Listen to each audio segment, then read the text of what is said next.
শরীফ ওসমান হাদি জুলাই বিপ্লবের এক অকুতোভয় সৈনিক এবং ইনকিলাব মঞ্চের মুখপাত্র। তিনি কেবল একজন রাজনীতিবিদই ছিলেন না, ছিলেন একাধারে কবি, শিক্ষক ও চিন্তাবিদ। আধিপত্যবাদ ও ফ্যাসিবাদের বিরুদ্ধে তার কণ্ঠ ছিল সর্বদা সোচ্চার। ২৪-এর গণ অভ্যুত্থানের এই যোদ্ধা ভারতীয় আধিপত্যবাদ ও স্বৈরাচারী ব্যবস্থার বিরুদ্ধে ছিলেন কঠোর সমালোচক।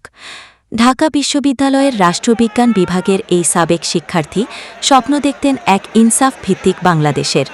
ঢাকা ৮ আসন থেকে আসন্ন নির্বাচনে লড়ার প্রস্তুতিও নিচ্ছিলেন তিনি।